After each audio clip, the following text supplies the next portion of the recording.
मिथिलापुरी से अयोध्या तक का मार्ग 3 दिनों में तय करके महाराज जनक के मंत्री राजा दशरथ के दरबार में पहुंचे। रत्नजटित सिंहासन पर विराजमान महाराज दशरथ का सादर अभिवादन करने के पश्चात मिथिला के मंत्री ने कहा, हे राजन, मिथिला नरेश ने आपका कुशल समाचार पूछा है और महर्षि विश्वामित्र की आज्ञा से उन्होंने आपके पास यह संदेश भेजा है कि समस्त संसार को ज्ञात है कि मिथिला के राजा जनक की पुत्री सीता अत्यंत रूपवती, लावण्यमय एवं समस्त सद्गुणों से संपन्न है। राजा जनक ने अपने यहाँ एक यज्ञ किया था। उसमें उन्होंने यह प्रतिज्ञा की थी कि जो कोई भी भगवान शंकर के विख्यात धनुष पिनाक पर प्रत्यंचा चढ़ा देगा उसके साथ वे राजकुमारी सीता का विवाह कर देंगे। उस यज्ञ में महामुनि विश्वामित्र राम और लक्ष्मण दोनों राजकुमारों के साथ जनकपुरी पधारे। राम ने धनुष पर प्रत्यंचा ही नहीं चढ़ा दी, बल्कि उस धनुष के 2 टुकड़े भी कर दिए। इस प्रकार उन्होंने अपने अद्वितीय पराक्रम से सीता को प्राप्त कर लिया है। अतः राजा जनक ने आपसे सादर अनुरोध करते हुए यह संदेश भेजा है कि आप अपने समस्त परिजनों, बंधु बांधवों, मंत्रियों एवं पुरोहितों तथा गुरु वशिष्ठ के साथ शीघ्र बारात लेकर मिथिला पधारने की कृपा करें, ताकि राजकुमार श्री रामचंद्र के साथ सौभाग्यकांक्षिणी सीता का विवाह वैदिक रीति से संपन्न हो सके और मिथिलेश कन्या के ऋण से उऋण हो सके। इस शुभ संदेश को सुनकर महाराज दशरथ अत्यंत प्रसन्न हुए। राम लक्ष्मण की कुशलता एवं अद्भुत पराक्रम का समाचार सुनकर उनका हृदय विभोर हो गया। वे मंत्रियों से बोले, मंत्रिव, हमारा हृदय राम और लक्ष्मण से मिलने के लिए बहुत व्याकुल हो रहा है, इसलिए आप शीघ्र ही परिजनों एवं दरबार के सभासदों के साथ जनकपुरी चलने की व्यवस्था कीजिए।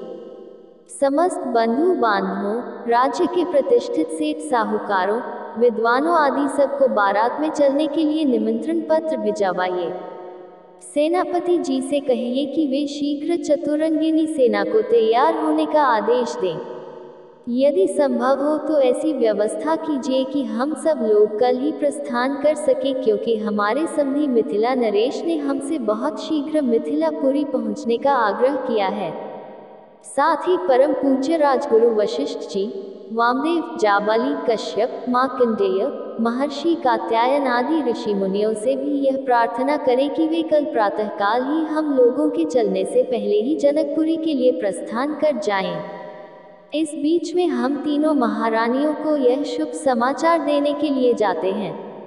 इतना कहकर राजा दशरथ ने मंत्रियों को आदेश दिया कि वे मिथिला से आए हुए अतिथियों का उचित सत्कार करें और उनके खान पान, ठहरने आदि का समुचित प्रबंध करें। इसके पश्चात वे स्वयं राजप्रासाद के अंतःपुर में पहुंचे और तीनों रानियों को बुलाकर यह शुभ संवाद सुनाया।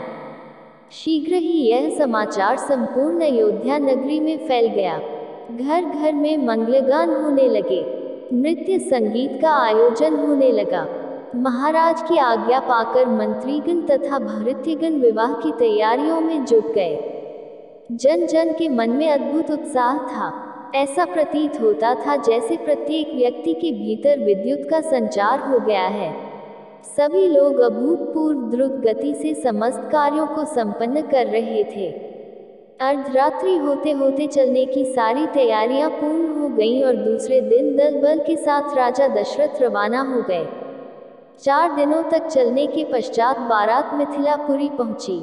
यह ज्ञात होते ही कि अयोध्या नरेश ऋषि मुनियों, मंत्रियों, परिजनों एवं अपनी संपूर्ण मंडली के साथ नगर के निकट आ पहुंचे हैं। मिथिला नरेश जनक अपने मंत्रियों, पुरोहित, मुनियों, विद्वानों आदि को साथ लेकर उनकी अगवानी के लिए नगर के मुख्य द्वार पर जा पहुंचे।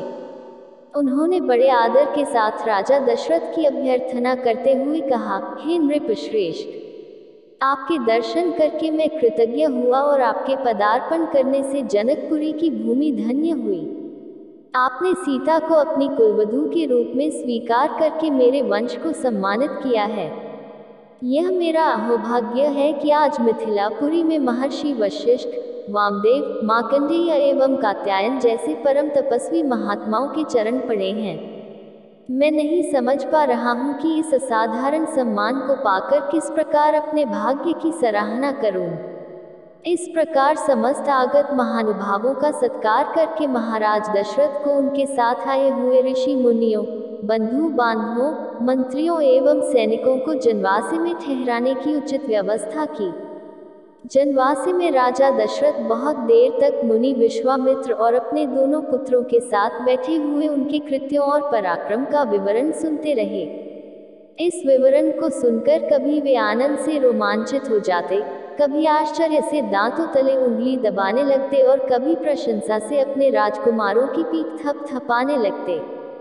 बातचीत करने के पश्चात भोजनादि से निवृत्त होकर वे विश्राम करने चले गए।